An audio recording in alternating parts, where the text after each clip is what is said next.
Gone are the days of 6% commissions when selling a home. Is that really true?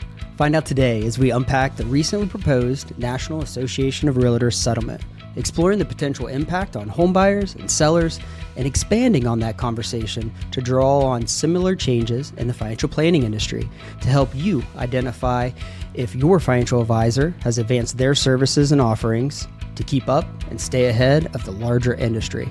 All coming up today on Retire Smarter.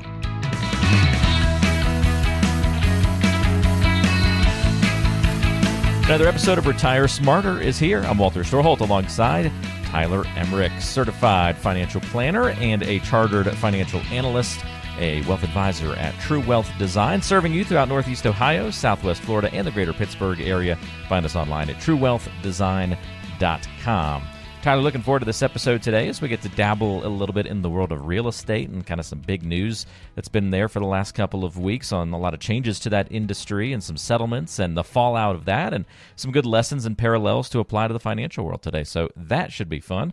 But first of all, how's life? What's going on? Are you ready for spring? I think we're turning that corner finally. Yeah, we're getting there, ready for spring. But today I'm just kind of recapping and thinking about how yesterday went. I don't know if it came through your area, but we experienced, or at least I experienced, my first total eclipse. Nice. Yesterday. Oh, like were you in the 100, the path of totality? We were in the nice. path of totality. How was it? So yesterday afternoon around 3:00, it got dark for about 4 minutes.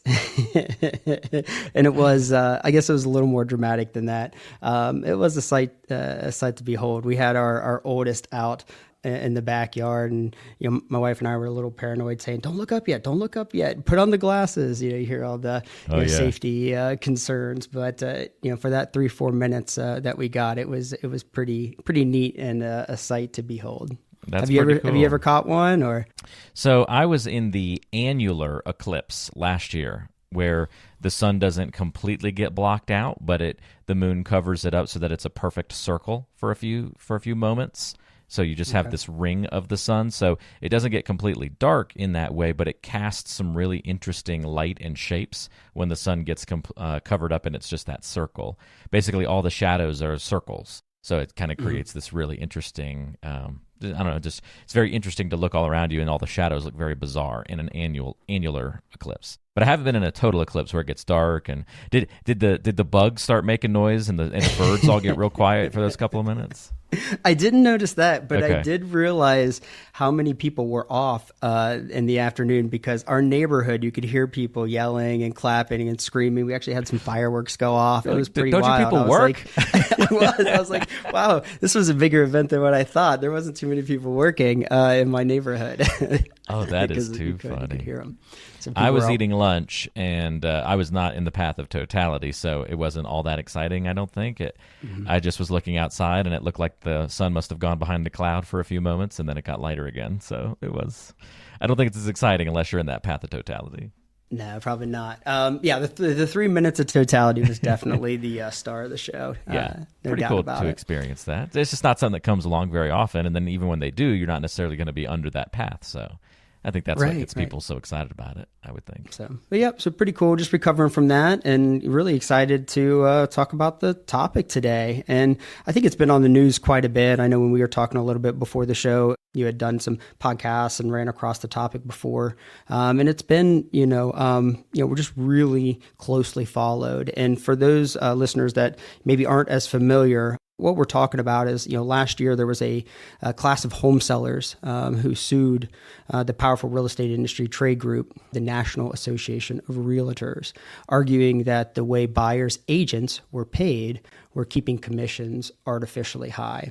And here in mid-March, I think the actual date was on March 14th, the NAR, National Association of Realtors, kind of came back and proposed an agreement or settlement, which was pretty astonishing. I mean, the dollar value that has been thrown around is $418 million, and a few other proposals that were in that settlement. Now, of course, I think it's very important to realize that this is just a proposed agreement. It still needs further approval So we'll see how it kind of shakes out. But there is a lot of question marks, especially in the real estate industry and for upcoming home buyers and sellers on how is this going to impact, or how could this potentially impact the way that we sell our home. And as I was kind of thinking about that, I figured it would be helpful for us to maybe outline a little bit about what's in the proposal, but also draw some similarities between what could be happening in the real estate world to something a little closer to home that we talk about on the podcast every day, which is the financial planning industry. There's no doubt, Walt, that our industry has had a litany of litigations and reforms. And I think back to 2008 was Dodd-Frank. We got Secure Act 2.0. I mean, it seems like every year or two there's something that comes out with our industry on regulations and trying to make sure that families and consumers are protected when working in the financial industry. And that is really I'm remembering like the fiduciary, all the talk about fiduciaries and things like that too. Yeah, oh, absolutely. Well, and that shapes the way that we do business, and it shapes the way advisors help their families.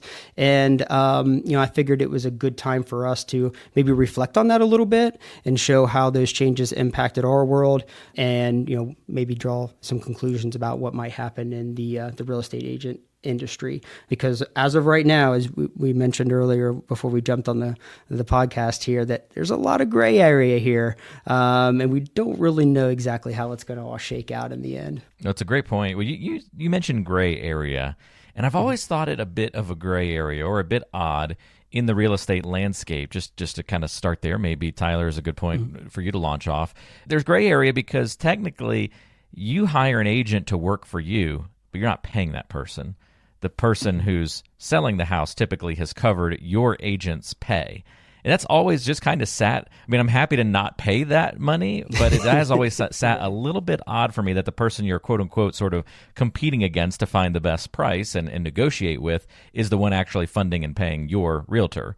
So right there is always kind of an odd jumping point, I think. Well, in any case, right, it seems logical. And anytime it seems logical, I think you got to kind of think back and be like, well, how did we get to this point? Right. And, you look back over many, many years. I mean, the structure of how these real estate agents and deals have been put in place have been remarkably steady.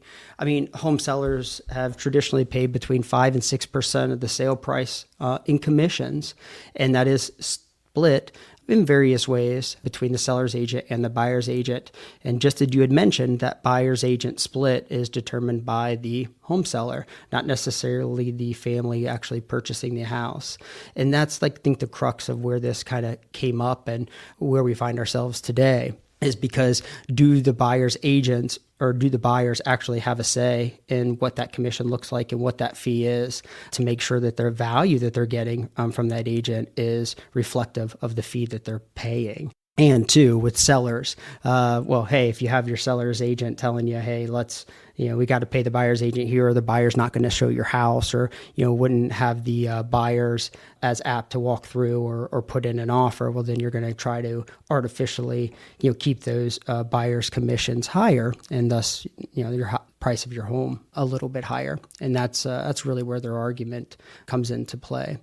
When I look back through the data on, kind of history and, kind of how we think, how many individuals and professionals in the real estate industry think this is going to all shake out, there's a pretty common theme that comes up, that this structure of the commissions being, baked into the home price and split between the buyer and seller agent, has really contributed to pretty high commissions, and relatively speaking, some of the highest in the world.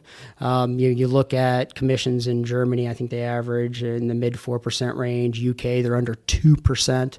And when you start looking at percentages, that might not seem like much of a difference. But I mean, for perspective, I think the average national average home price now is around $400,000, which is pretty wild in itself to say.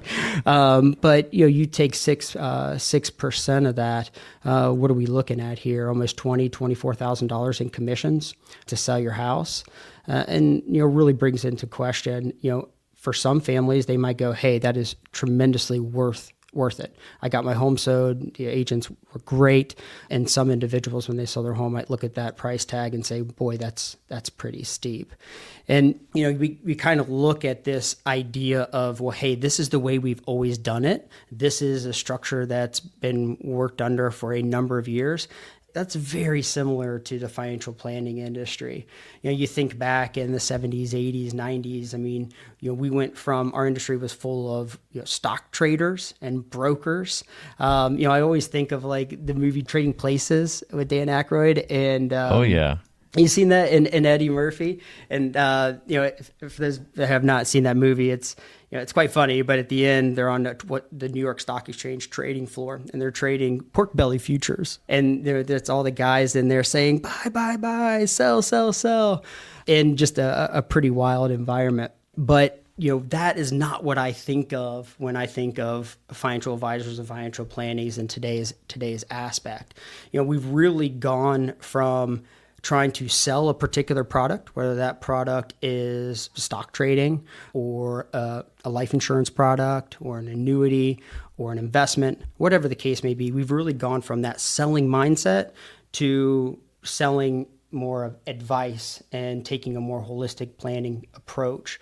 So if you're going in and you're meeting with an investment professional to make sure your portfolio is in place, you're meeting with your life insurance agent to make sure your life insurance is in place, you're talking to an accountant for any tax questions that you have, you're maybe talking to your benefits group at your employer for healthcare. I mean, these are all very siloed and segmented. The industry has gone to much, much more of a holistic approach, and there's quite a bit of value and understanding of how all of these decisions impact one another. So that way you're making sure you're making the best decision for you and your family. But that has been decades long of a transition into getting to where we are today. And frankly, not every financial advisor is taking that holistic approach too. So you're still seeing pockets of this, still today in our industry where, you're just going to your insurance agent or CPA or whatever the case may be. Definitely see this boiling down to that argument of value. And I see it in the real estate side of, I think your illustration was great. Let's say on the $400,000 house and you're like, all right, well, I'm spending $24,000 in commissions, but what if I try to do it on my own and ended up, with a $20,000 difference in that sales price? And now I did all the work and that actually didn't make any difference in the end of what I actually netted. So did that value actually squeeze more out of what I would have, been able to experience? Obviously, we never really know the answer to that question. It's one of those kinds of things that you can't know the answer to how it would have worked out the other way. But I see that parallel to the financial side too, of just, hey, I could do this on my own and save maybe commissions on, X, Y, and Z accounts, but would I be making as wise of financial decisions if I did that? And I'd probably end up with a lower amount anyway. So an interesting argument and thought experiment, I guess. Oh, absolutely. We hit the nail on the head. The question is where's the value at for you and your family, and what are you getting out of this, working with this individual, and really making sure it fits in, because that's going to be different for everybody. And absolutely, I think at the crux of where this stems from, I mean, you look at the agreement that NAR, kind of proposed. It's fascinating, the dollar values. I mentioned $418 million settlement. I mean, if that comes through and gets approved by the federal court, I mean, it's estimated that some 50 million home sellers might get a piece of that settlement. It's going to vary widely across regions and across markets. So I think there's a lot to still be firmed up here. But you start talking about a dollar value like that, I think it grabs the attention and really says, hey, maybe we should reevaluate and start thinking through, the process and the clarity and how that's kind of conveyed to families when they're buying and selling a home. Now that settlement, the dollar amount, isn't the only thing that was included in there, Walt. There were a couple other things that I think probably deserve some attention for us to just bring up because they could absolutely impact the way that we do business and when we buy and sell a home. And the first of which is starting as early as mid-July. Again, none of this is set in stone, but possibly by midsummer, listing of homes for sale in most parts of the country would no longer include upfront buyers agent commissions. So said another way, seller paid buyer's agent commissions would no longer be included in the home listing. So that's that part you had mentioned earlier where, hey, if typical commissions are 6%, well, half of that traditionally would go to the buyer's agent, that 3% would no longer be the case. So you'd be looking at potentially, almost a 3% savings on selling your house, depending on how everything kind of shakes out here. So that's the first thing. The other thing would be that NAR agreed to create a new rule requiring MLS participants working with buyers to enter into written agreements with their buyers before the buyer tours a home.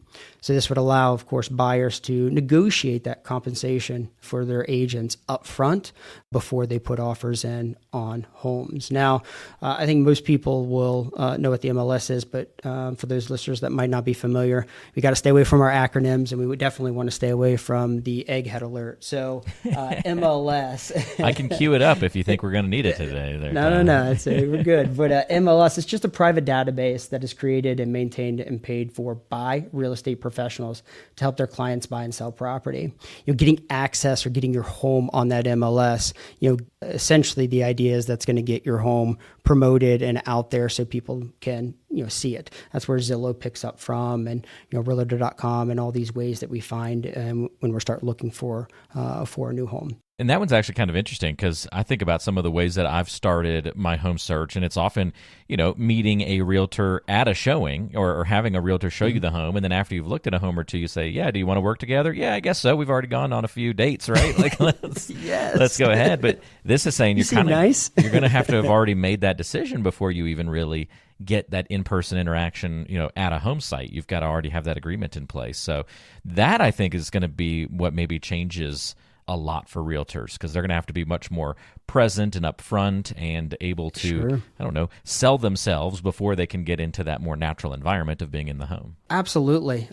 So you think about this from a real estate professional standpoint. I mean, you're looking at your world saying, hey, how is this going to impact my day-to-day? How am I going to work with clients going forward? And, what needs to be in place, and how do we communicate these fees? And a lot of question marks going along in the industry right now. But, as we kind of think about what I'd like to move to next, I guess, would be just, how the industry might look, or how those changes might trickle down to the end consumer, you and I, when we go to buy a home. And you think the first thing that comes to mind, and the first thing that I've seen in our industry when changes started to happen, was fee compression. And in its most simple form, we've talked about it a couple of times already, but the seller's not having to pay that buyer's agent.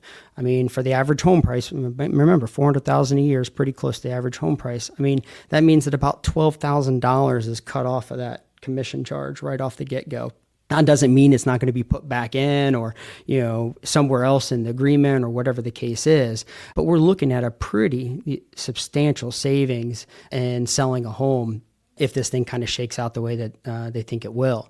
Now, you look at our industry and the financial planning industry, we've had so much fee compression over the last 20 to 30 years, and maybe even going back a little bit further. I had mentioned, in the 90s, you called your stockbroker, and you made a trade. Hey, I want to buy into Microsoft, or I want to buy Sears, or whatever the case is.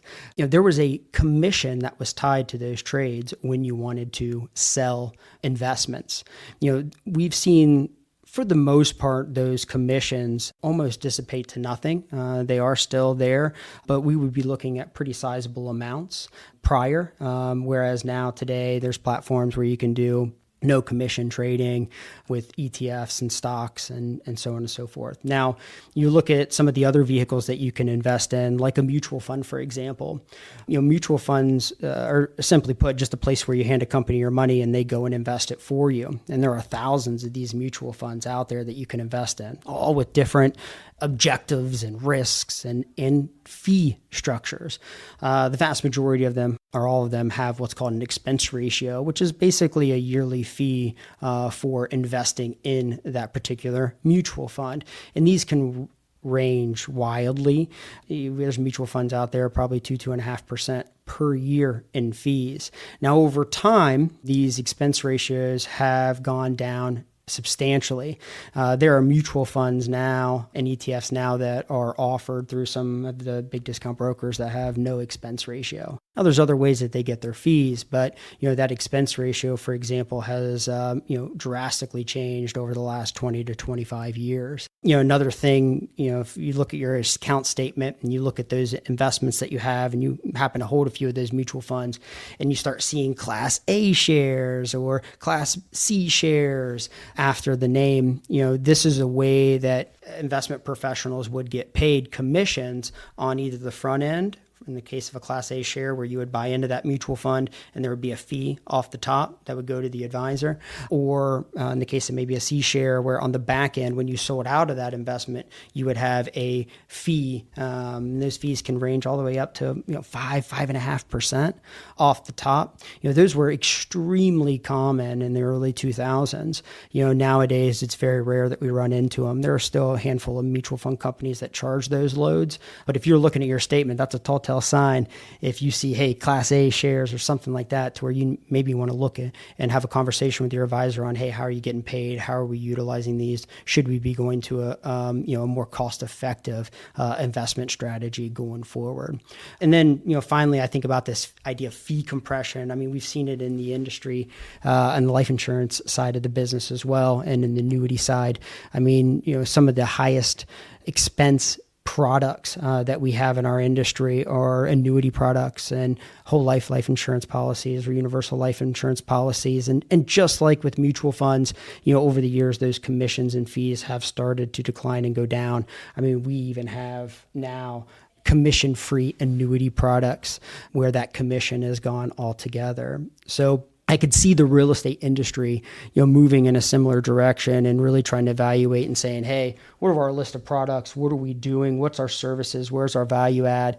And let's make sure we're being thoughtful on, what is the true cost, or that is, reflective of the value that we're adding, depending on the service or depending on the relationship that you're entering into with these agents. That's a great point. Yeah, oh no, absolutely. And the fee compression is just one side of the coin. I mean, the other thing is just really taking a step back. And what I think is going to probably be more fascinating in the coming years is, how does the structure of services in the real estate industry change, right? So essentially, how are buyers and sellers and their agents going to work together, going forward? Certainly, it seems like buyers are going to now have more room to negotiate their commissions with their agents up front. But what I think about a first-time home buyer, I put myself in the shoes when I bought our first home. We didn't have a whole lot to put down on a down payment on the loan. So the question is, if we wanted to have an agent help us, would we have to have more money coming out of our pocket up front, to kind of help those services, or is it baked into the mortgage? Like, it's going to be fascinating to kind of how that changes, because hey, a first-time home buyer, that might be a problem, but if you're a retiree and you're purchasing your second home or moving to another, you might have plenty of cash, and paying a buyer's agent up front, might be really good in your situation. I just view this as competition is never a bad thing, and I think we've seen that in the financial world, where it helps people get more options, and the free market decides where the value is and what's important, and it's kind of a good lesson of that. And I don't know, I think maybe a lot of the concern on the real estate side is just going to get worked out on its own naturally. If we just open it up to more competition and more options for people, we're going to see what that path of least resistance ends up being, and that'll be what kind of shapes the industry going forward. So I don't know. Maybe it's a good little hiccup and change in that industry, just to kind of shake it up a little bit, see what happens, and where the dust settles. Yeah. Well, I think it's always good. Competition is always good. And in the case of the real estate industry, doing things the same way for a number of years, I agree with you. I think the shakeup could certainly be good. I think it's even fascinating to me that over the last 15 years, how technology has changed. You got Zillow now, where you can find, homes and search and set up a showing, right there. You can list your house on the MLS and for a flat fee. I mean, there's all these technological advances that you didn't have previously that makes selling your home, I don't want to say easier, but certainly more efficient. So taking a good hard look at the fee structure, I think can only be a good thing. I mean, I had a family last year before all of this. This was in the springtime, actually sell their home, and they actually worked with an agent that worked on a flat fee structure. They didn't have the percentage commission, and that individual would basically put the house on the MLS. Again, that's really where you want to get your house if you're selling it, to make sure it gets eyes on it. And then that agent did the paperwork for them. They used an app to set up showings and put a key on the front door and a lockbox, and that's how they ran it, and it really worked for them. But I look at some families that I've worked with over the years and gone through that process of selling a home, where they look at all that and go, that seems like a lot. I don't want to have to deal with showings. I don't want to have to kind of work the negotiation piece of it. I want to have that help, and I want to have some of that expertise. And that's where, those types of individuals and families that want that level of depth of knowledge and expertise, they might work under that more traditional structure. So I don't know if we want to call it like that a la carte service, and how that might work out, but certainly I could see the industry going into a direction of, hey, no matter where you're at and what you need, you're going to be able to, there's going to be an agent out there that's going to be able to meet you where you are and do it for a fee that is reasonable and similar to what you would expect the value that you're getting out of it. Yeah, rather than just an assumed way of doing things, you'll have a couple of choices that will match up to what your specifications are and your preference. That's Sure. great. It's a good lesson.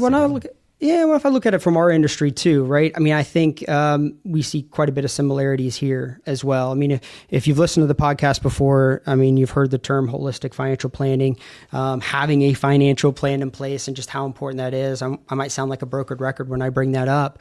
You look at that type of approach and where it fits in and how it's changed over the years, where I'd mentioned, hey, a lot of times you made your decisions in silos, and you talk to your trader, you talk to your investment professional, you talk to your insurance agent, and you made all these decisions, your tax or your CPA individual, you made these decisions in a silo. Gone are those days. And I think there's certainly, from True Wealth's perspective, we fit in and done it in a little bit different manner and a different approach. And really, I think that the families that end up working with us see value in that holistic approach and making sure that those decisions are all integrated together. Now, as we look at our industry over the last, say, 5 to 7 years, I think the fee structure has remained relatively constant and pretty stable. But what really has changed in the way that we do business over the years is, or the last, say, 5 to 7 years, has been, hey, when I first got in the industry in, say, 2008, 2009, you could really differentiate yourself as a financial advisor, saying, hey, I'm going to take a holistic approach, and I'm going to look at your taxes, your investments, and your life insurance needs, and make sure those decisions are all working together. Well, over the last, again, say 5 to 7 years, what we've seen is a big shift to say, hey, fees haven't gone up, fees haven't gone down, but that breadth of services provided has expanded tremendously. Now I have families and we have conversations around healthcare planning. Hey, what are you choosing at your employer? What are you doing from an estate plan standpoint? You need those estate documents completed? We'll take care of that for you and help you make sure you get those estate documents put in place. Hey, not only will we give you the tax advice, but we'll also file your return. So as an industry, financial planners now more than ever have needed to really open up their advice offering to be able to meet the needs of the families. And as those needs have changed and we've gotten access to more technology and, what families are trying to accomplish have changed, we too have kind of had to change and fit that advice in to harmonize it all and just really make sure that really any decision that you make that has a dollar sign in front of it, your financial advisor should be a resource there to help you navigate that. And if they're not, get you to the right professional that they communicate with and that's on the same page of what you're trying to accomplish to make sure that you put yourself in the best situation going forward for the most positive outcomes that you can get. Positive outcomes, that's what we want. And if you want to walk through that journey with Tyler Emrick, Kevin Kroski, and the great team at True Wealth Design, it's very easy to set up your initial conversation to see if you might be a good fit to work with the team. All you have to do is go to truewealthdesign.com and click the Are We Right For You button, and that'll let you schedule a 15-minute call with an experienced advisor on the team. Again, truewealthdesign.com, or you can call 855-TWD-PLAN, 855-893-7526. All that contact info is in the description of today's show, so you can find it easily. And Tyler, really appreciate your perspective on a unique topic today, and something that's definitely been in the news, and I know it's going to kind of continue to morph and shape over the coming months and maybe years. You know, these things tend to sometimes develop into a battle that might take a while to really see how the dust settles. Oh, absolutely. No doubt. I mean, hey, the financial industry, we've been changing over the last 30, 40 years. That's right. So they got a long road ahead. There was a Secure Act and then a Secure Act 2.0 right after that. So Absolutely. We'll see if there's a 3.0. I don't know. Yeah, I'm sure at some point, or we'll just call it something different. Good stuff. Well, thanks for your help, and get those. It sounds like your eyes are in still good shape, despite looking at the sun yesterday. So you must have had the non-knockoff approved glasses to see the sun yesterday. So that's good news. We did, although I was worried. I asked my wife, hey, where did we get these from? She's like, Amazon. I was like, okay. She's like, but no, they were good. No, you're not seeing circles today, so that's good. No. Very good news. All right, my friend. Well, I appreciate your advice and guidance on the show today, and great perspective. And come back and join us next time, everybody. We'll see you on another edition of Retire Smart.